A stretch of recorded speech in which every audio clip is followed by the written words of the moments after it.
Hello, Aries, Sun, Moon, Rising, and Venus signs. Kamusta kayo? Sana po nasa mabuti kayong kalagayan.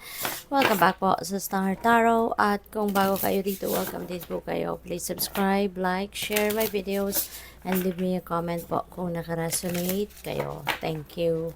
Tignan natin ang mga mensahe po ninyo for the week.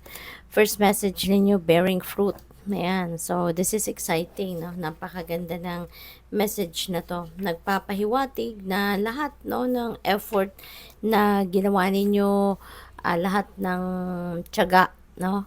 At pagsisikap na binuhos ninyo sa kung ano man ang inyong ginagawa.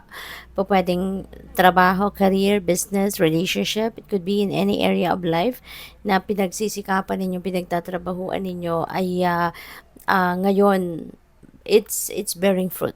It's coming to fruition, no? So this could signify success, no?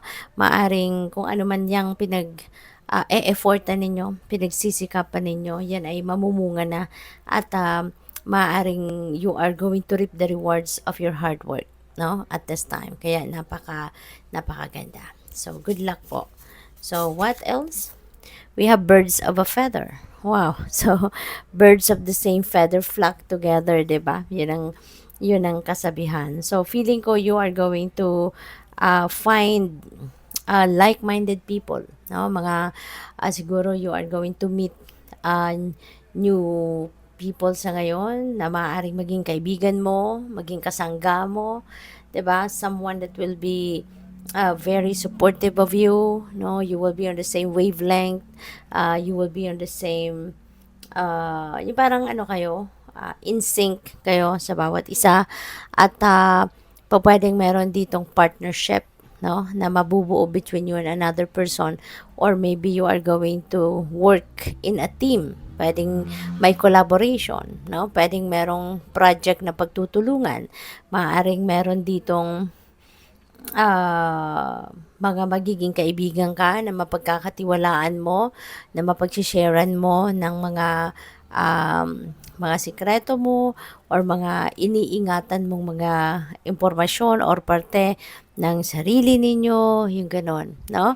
So, meron ditong kumbaga parang swak kayo sa bawat isa, no? Nag-a-agree kayo sa bawat isa, yung ganon. So, good luck sa'yo. Kasi bibihira na, 'di ba, ang makakita ka ng tao na talagang maiintindihan ka, yung tao na that will be very supportive of you kasi naiintindihan kung ano yung purpose mo, kung bakit gagawin mo ang isang bagay, no? So, you're blessed.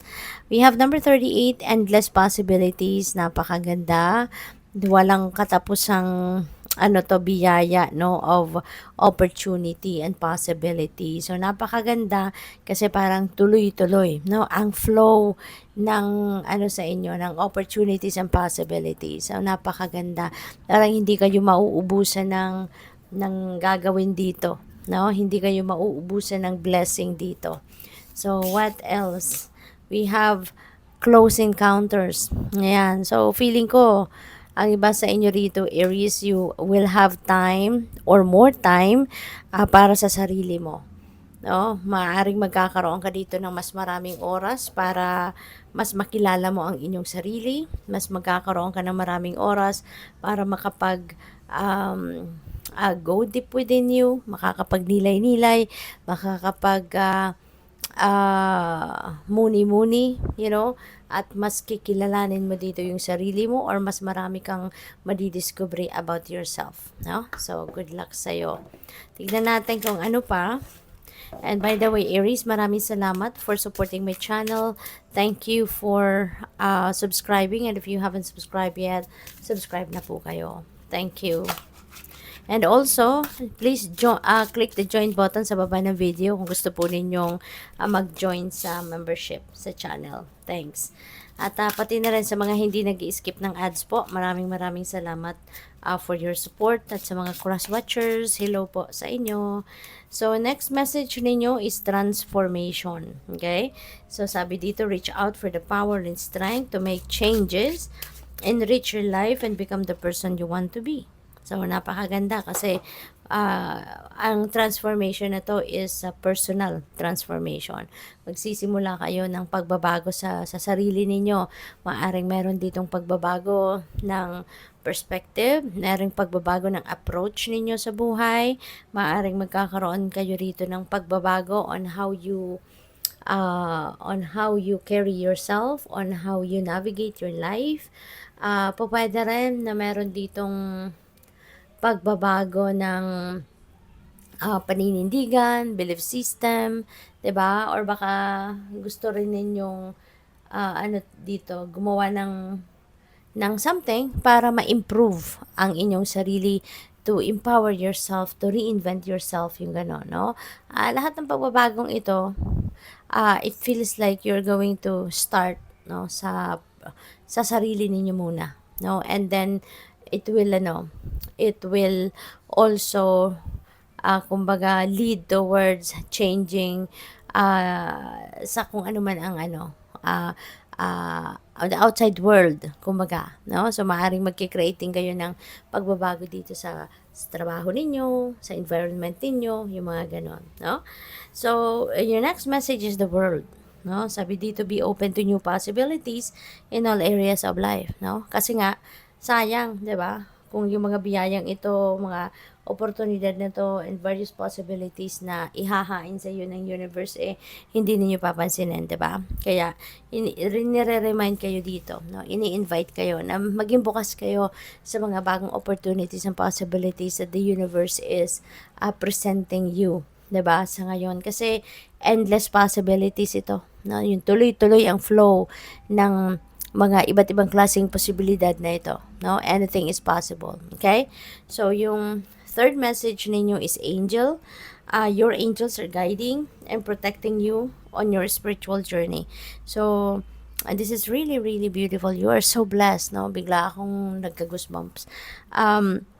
Napaka blessed ninyo. Nire-remind kayo, 'di ba, ng inyong mga angels dito na they are there for you, no? Protecting you and guiding you, 'di ba, sa buhay mo.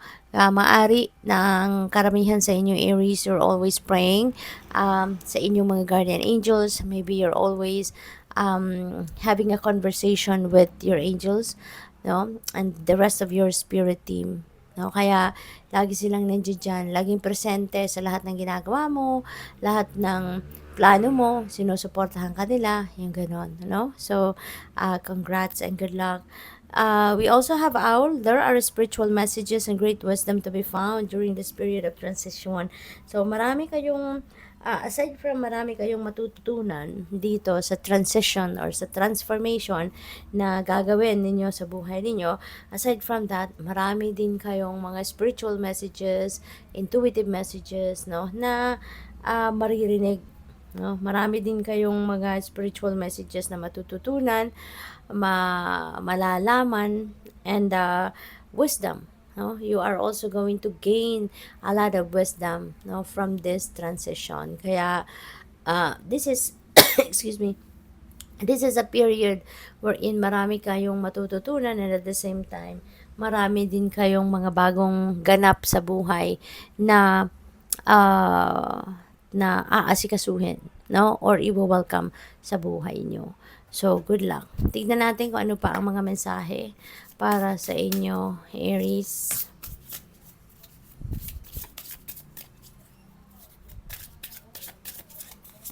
So, we have Five of Swords. Ayan. So, this could be conflict, no? This could be conflict with another person, or conflict ito sa isip ninyo, sa sarili ninyo. Mas ang napipick up ko dito, baka internal conflict ito. Baka mas yung bang gulo ito sa between isip at ang puso ninyo. Maybe you can't figure out, no, kung ano yung mas gusto ninyong gawin. Maybe you can't figure out kung ano yung mas gusto ninyong i-prioritize sa buhay, 'di ba? Yung mga ganon. Kasi nga lalo-lalo na merong mga iba't ibang klaseng opportunities and possibilities that are coming your way, hindi ba? Kaya maaaring syempre marami kayong i-consider, marami kayong titignan, pag-iisipan, kaya mas lalo siguro kayong naguguluhan, no? So, what else? We have Six of Swords. Ayan. So, this is moving on energy, no? You are heading towards, a calmer waters. You are coming from troubled waters, no? At papunta kayo sa isang mas kalmado, mas masaya, maluwag, no? Na pag-iisip, at pakiramdam dito yung mararamdaman ninyo. Ang iba sa inyo may be coming from gulo, may be coming from a place or a situation that is full of toxicity. Kaya sa kung saan man kayo pupunta, sa tingin ninyo or alam ninyo na doon magkakaroon kayo ng peace, doon magkakaroon kayo ng harmony within yourself, doon mas magiging masaya kayo at mas magiging kalmado kayo at mas magiging relax kayo, kaya good luck sa inyo dyan. So this will involve travel, no? For some of you Aries, maaring kayo ay babiyahe pa, magre-relocate siguro kayo, maglilipat ng trabaho, career, business, tirahan, no? Para na makalayo kayo sa kung ano man itong iiwanan ninyong hindi na nakakatuwa, no? So final message ni Aries, we have Four of Wands, no? So this is celebration. So siguro finally dito sa pag-alis ninyo, sa pag-move on ninyo sa kung ano man ang situation na yan, talagang doon kayo magiging masaya. Where you are heading is the place where you will be happy, no? Maaring dyan talaga ninyo matatagpuan ang contentment, ang kapayapaan. Kaya good luck sa'yo. Thank you for watching. Love and light. Namaste.